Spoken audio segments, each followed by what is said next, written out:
How's it going today? I hope you are doing well. Thank you for checking out this video. So I wanted to include this video on last week's episode of Newscap, but I figured the story wasn't quite complete. It needed to play out a little bit more. So I figured I would jump in, do a quick little short video and upload it. So last week I did record part of this Joe Rogan story and then bailed on it. So I'm going to tie this video into that one and just work with me on that, right? So Spotify is in a partnership with Joe Rogan for his podcast. And he is the largest podcaster in the world with averaging 11 million active listeners every episode. Joe Rogan became the spotlight in early to mid-October, I do believe, when CNN started bashing him for using ivermectin, the horse tranquilizer, right? Now, this is effective against parasites, head lice, rosacea, things of the sort, right? But Joe Rogan used it as a COVID treatment. And according to him, it worked within 3 or 4 days and he got better. Now, CNN ran with this and ridiculed him and tried to discredit him. Joe Rogan didn't appreciate that much. Now, this coincides with his episode with Sanjay Gupta, who was a CNN correspondent and a well-known, renowned doctor. So he had him on his podcast, and he basically was like, hey, yo, Sanjay, what's up with your news agency lying about my COVID treatment and everything? And Sanjay had to admit, because Joe wouldn't let him off the hook, that CNN was, in fact, not treating the issue fairly, right? So for me, that's when the whole issue started with Joe Rogan becoming in the spotlight and people trying to discredit him. Now you fast forward a couple months and he's facing the issue of COVID misinformation, using, inappropriately, using the N-word inappropriately. So yeah, Joe Rogan found himself in the hot seat, right? Just like a lot of other people have found themselves in the hot seat. So how has Joe Rogan been handling the situation? So last week he was at a fancy dine-in restaurant with some friends and he actually posted to Instagram. He said, when people are like, how are you dealing with all the bullshit? I send them this. Plus, I'm on mushrooms. And it's a video of him with a fancy dinner plate having his food set on fire. Why is that blue? Oh, it's fire. Everything is fire. We're born from stardust, folks. Starting in late December, when a coalition of 270 medical professionals published an open letter criticizing an episode featuring an interview that Joe Rogan had with Dr. Robert Malone. The letter said Joe Rogan had a history of propagating false and societally harmful assertions about the virus, including discouraging vaccination among young people and promoting an unproven treatment of the virus, and called upon Spotify to establish a clear and public policy to moderate misinformation. So what I hear is that they want Spotify to censor speech that encourages thought that goes against the grain. So do I think Spotify should censor his speech? No, I don't think any social media platform or all these tech platforms should censor anybody's speech. I think you put the best ideas out there, and as it's been for thousands of years, the shitty ideas get pushed to the side and get stepped all over. I think I'm a pretty good judge of character. If someone's blowing fucking smoke up my ass, I can tell most of the times.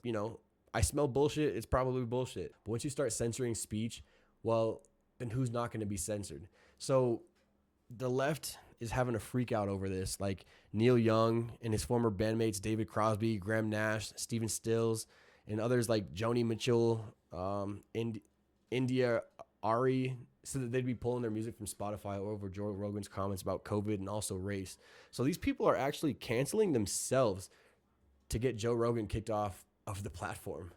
Now, what world are we living in where that's a thing? I mean, that confuses me.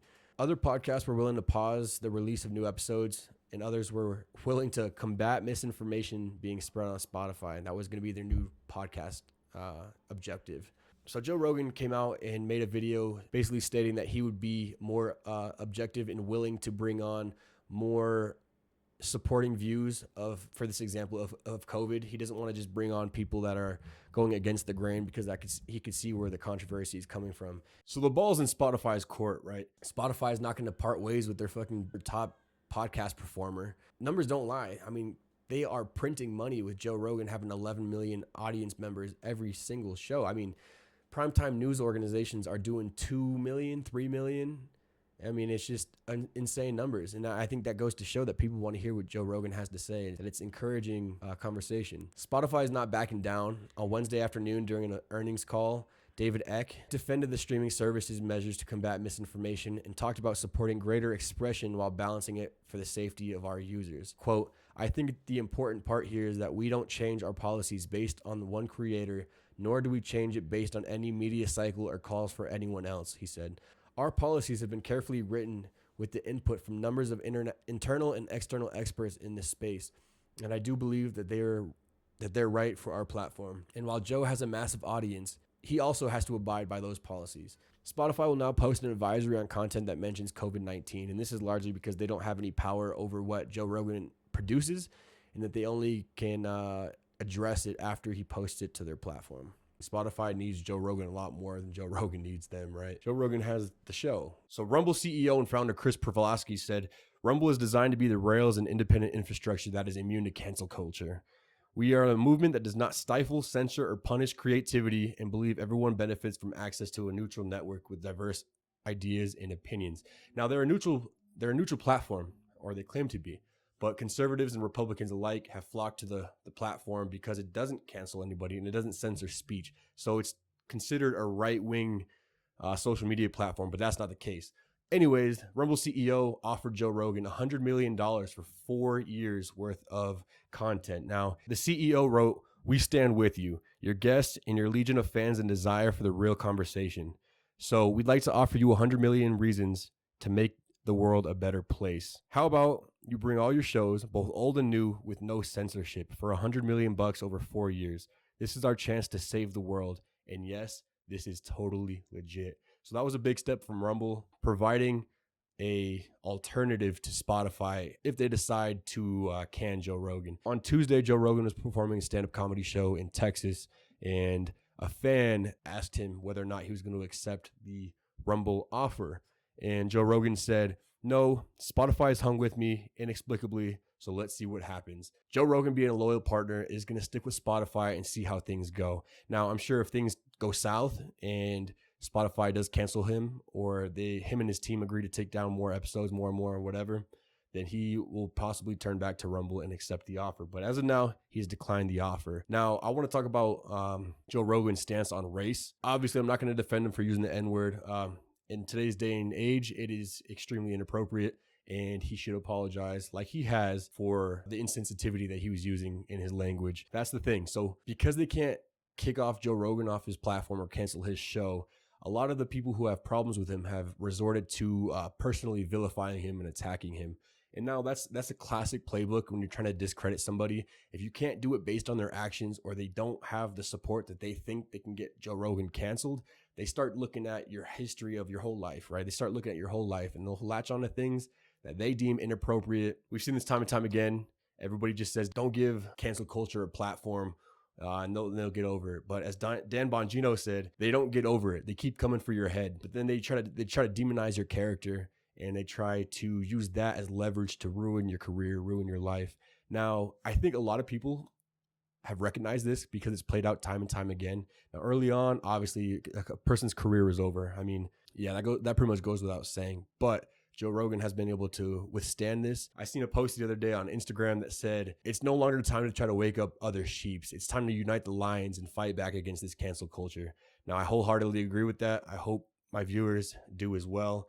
Cancel culture is toxic. Now, people can be canceled for good reason, right? Now, Whoopi Goldberg saying that, the Holocaust wasn't about race. I mean, come on. So Joe Rogan has actually had a lot of athletes and, influential people come out in his defense claiming that he is not, in fact, racist. And that's important because, racist people, they don't have people sticking up for them and vouching for them. Now, middleweight champion of the world in the UFC, Israel Adesanya, on February 11th during the press conference, came out and defended Joe Rogan. So check this out.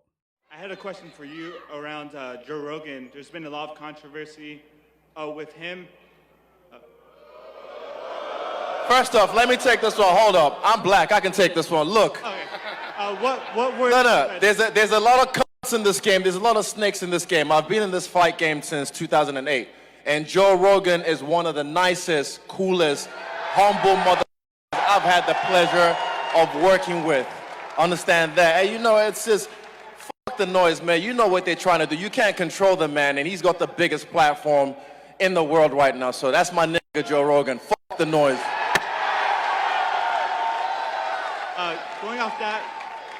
Going off that, what words of advice would you give to Joe Rogan to shut out all the noise around him?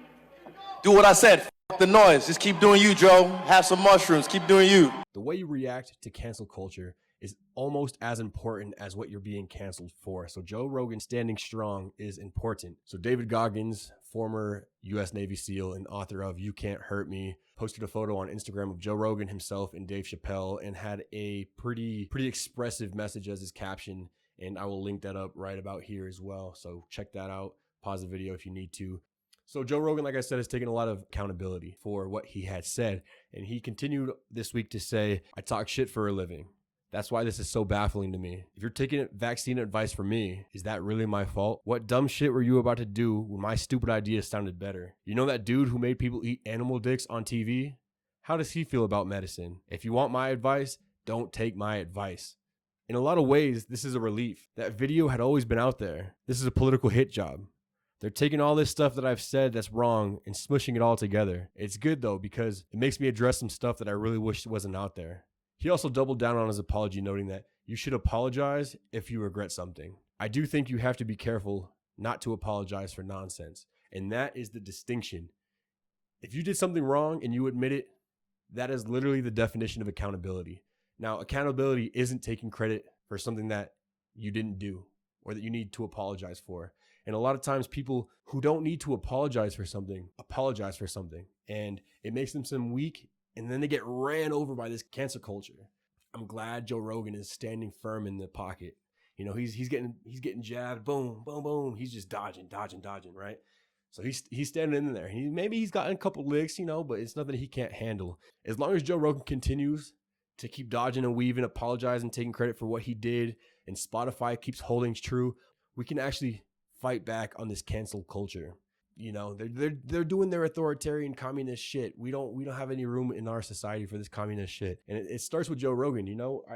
I'm so interested to see how this plays out after Joe Rogan finishes his run in the gauntlet, right? They're going to come after the next person, and hopefully they can take a Joe Rogan playbook and survive it. And hopefully this will be the end of cancel culture, because it is ruining an American society. You are having things that people said a decade, 2, 3, 4 decades used against them, unless you're on the Democratic Party. I'm sorry, I had to say it. Everybody knows exactly what I'm talking about. I'm not gonna go any further than that. I'll leave it on that. But everybody knows. So we'll see how that goes. If you don't listen to Joe Rogan, I highly encourage you guys to put him on as you're driving, because his podcasts are really freaking long. Like, one of the new episodes is like 4 hours and 20 minutes. I missed that one, obviously. But I like to put him on in the truck when I'm driving, when I'm at the gym, when I have some extra free time where I can actually listen to him is when I find that I enjoy his episodes the most. A lot of the times he's clipped into his conversations of what he says, and that small clip it kind of pins him in a negative manner. And it's not fair to have him clipped in a 30-second video when each podcast is 2 to 4 hours. So yeah, go check out Joe Rogan. All right, guys, I think that finally ties it up. Whatever happens in the future, I will keep you updated with Joe Rogan, and we'll see what comes next. Hopefully this is near the end of it, and Joe Rogan continues strong.